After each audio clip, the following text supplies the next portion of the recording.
Welcome to Turnips and Tornadoes. Sophie's getting a little wild. I'm Joanne. I'm Dan, and it is now that transition time between summer gardening and fall gardening. She's very excited about what's going on here. So you might think, well, this is kind of a slow period. Actually, it's a very productive time. It can be in your garden. So this is the time that we're starting to pull some of the non-producing summer crops. We still have some tomatoes going, and we'll leave those alone out of the garden. Oh my gosh, got her glove. Well, let her have it. Oh my goodness. And Bring then, that back here. hey, give me that glove.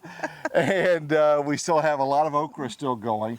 The ground cherries we decided would kind of give up on. We only planted 2. This is just one of them. They spread out.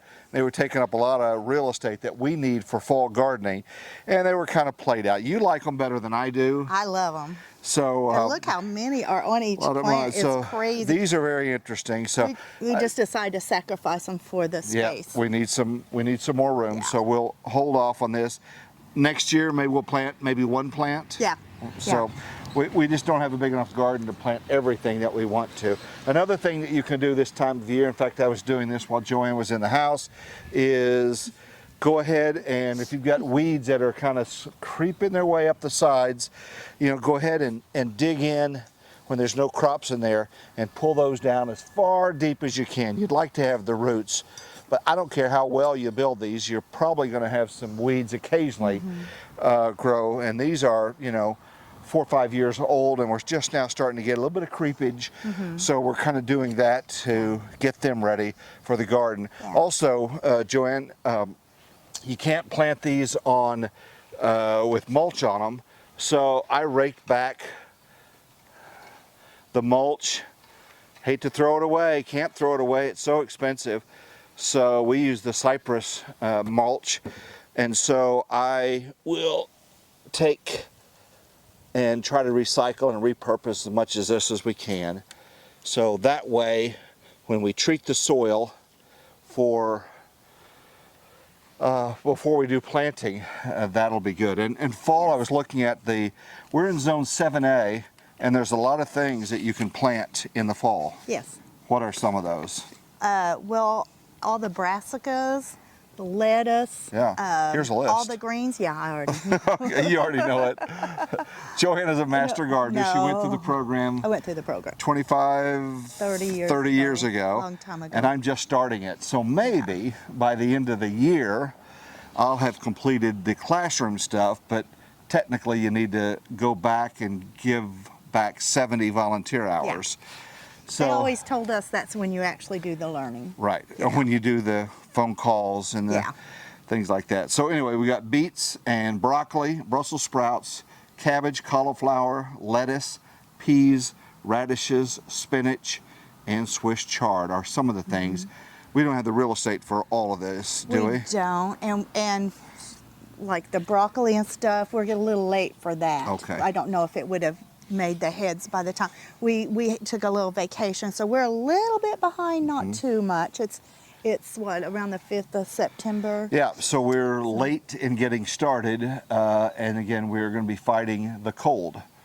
So we've been fighting the heat. Yes. Now we're going to be... Even this week. That's right. So in Oklahoma, we go from heat to So we got that little narrow window, so we got to really get busy over the next couple of weeks, get our crops in and get them watered. So today we're going to be talking about taking care of some pests before they develop.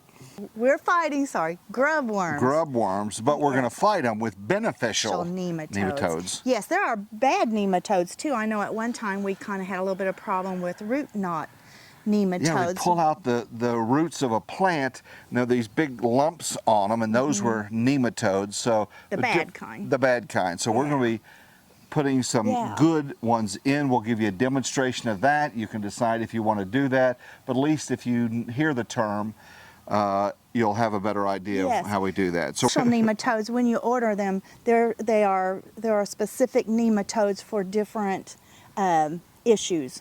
We're fighting grubs, so we have the HB nematodes. I can't remember, I probably couldn't pronounce what that means. You know what? It'll be right here on the screen. Yeah, and so it's real easy. We order online from a company called Arbico. It's been excellent. this will be our third season. You can do it in spring and in summer. You don't want to do it in the very worst heat of the year. And then a lot of people say, well, what about freezing? Will that kill them? One freeze will not kill them, but repeated freezes will. For us, it has, in the past, it has done its job by the time we get numerous freezes. And we're not trying to get rid of every single grub, but we had a terrible grub infestation. We would plant plants and they would just die and fall over. They come up, the grubs come up, and the larvae, and they eat the roots. Yeah. And so, and then seeds, our seedlings would come up and then just die. And then we would dig in the ground and there would be so many grubs per square feet. This is to knock it down. We'll probably turn around in the spring and do it again. So if you've got grub worm issues, this might be a solution for you. And if not this year, perhaps next year, but you can do your research on that. But again, they're pesky little suckers, and hopefully these guys will. It's a natural, organic way to get in there and take, and you're not spraying chemicals everywhere. Yes, it doesn't hurt people, it doesn't hurt animals.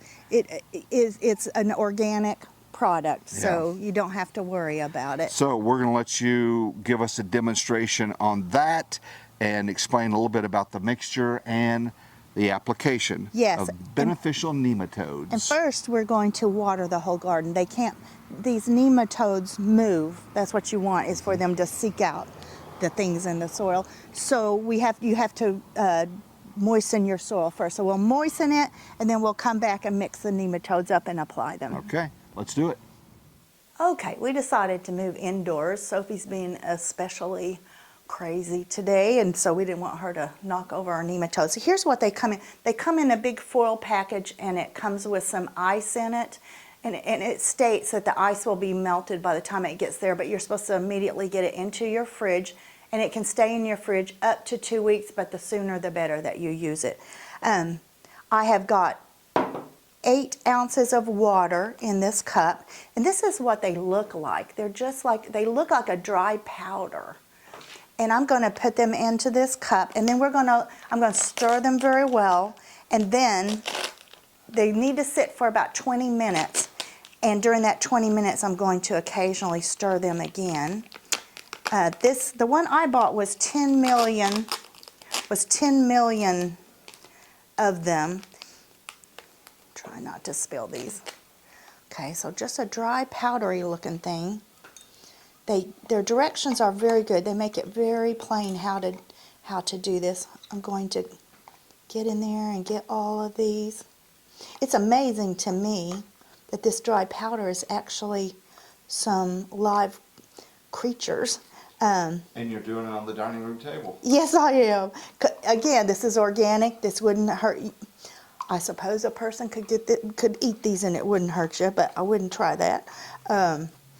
And we do truly believe this. It absolutely works, because our grub problem was so bad. We're going to do it every spring and every fall probably. It's not very expensive. I think this was about $36. So to get rid of those grubs, and they don't smell real good. They definitely do not smell wonderful. But that is it. So we're going to let it sit for 20 minutes, come in and stir it every now and then we'll get started applying them to the garden. We're going to also apply it to our potted plants. We have potted plants around our garden that are perennial, so we don't replace the soil. But when I got into one of them this summer, it was full of grubs. So we're going to also treat our potted plants that keep the soil in them with our perennials in them. So we'll be back. We showed you, we've already wet down the beds. We're going to apply the beneficial nematodes, and then we're going to wet it down again. One thing is, this is an adjustable sprayer, so we're going to set ours on 4 ounces. So that'll be one thing that we're going to do. So when we come back, we're going to wet it down well, keeping an eye on the quantity. Keep in mind, this is only half of the beneficial nematodes. We want to have enough for all the beds, the ones that don't have the summer crops in them, and the potted plants. So we want to leave enough material for that, but we're going to give this a good soaking, and then after that we're going to apply our compost on top of that, And then we will let that dry a little bit, and then likely we'll start planting probably later this evening.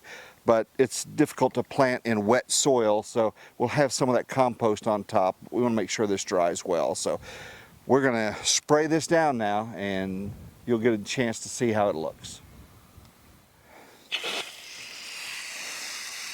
You know, one thing that I didn't mention is the pots that we're going to put this in. Those are only the perennial plants. The annuals, they're going to be dead soon. All right, so I want to give it a good soaking. We can always come back after I see how much material we're going to have, but I'm going down and back. Beneficial nematodes. Do your research on them. They're very interesting creatures. If you're an organic gardener, you got to find creative ways to keep from putting chemicals everywhere in your garden. We eat this stuff, and we want it as healthy and natural as possible. So that's it. We're going to spray these down.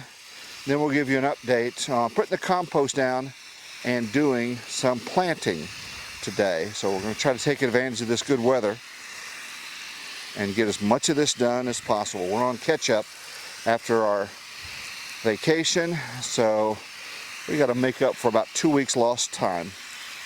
We'll see you then. So the beneficial nematodes have been washed down. We feel like pretty good. You watered it, what, about 3 times this afternoon? Yes, we did. And so now what is our next step? Now we're going to go ahead, we're going to add compost, 2 or 3 inches of compost to all the beds that we're planting. Then we're going to go ahead and plant our fall It doesn't take a lot, just amending the soil and giving them kind of a little bit of a head start. Yes, and we'll also give them some organic fertilizer also. Organic. So Yeah. that's what we're going to do next, and then we're going to be planting our fall garden. Notice we still have some tomatoes going. We went ahead and let the okra go. It was starting to slow down. Maybe next year we'll have a bigger garden and we won't have to be quite as aggressive in getting rid of the summer crops before the fall crops come in. Yes. Anything else? That's it. So since we pulled up the okra, we went ahead and canned a few jars of pickled okra this afternoon. That's right, and there you can see the pictures of it, and so it was our second round. The first one was okay. You thought they weren't perhaps maybe as sweet as they could have been? I thought they were very vinegary, because this is a real new to us. So this time we added a little bit of sugar. We didn't want them sweet, but we wanted to kind of cut the vinegar a little bit. So the hope is then with the beets that we're going to plant, that we'll do pickled beets. I would love it.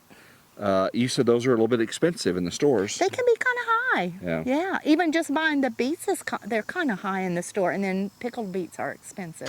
And I'm not sure about the variety that we picked out. We'll find out. And again, we'll journal it. So next year, a year from now, we'll know maybe a variety that might be better for the smaller beets that we want to pickle as well. Yes. All right, well guys, we want to say thank you for watching. We really appreciate that. When you subscribe and like and hit the post notification bell, that way you'll know when the next video is dropping. You did a great job today. We did good. Sophie's around here somewhere causing trouble, but right now it's quiet. All right guys, thank you for watching. We hope you have a blessed day. Take care.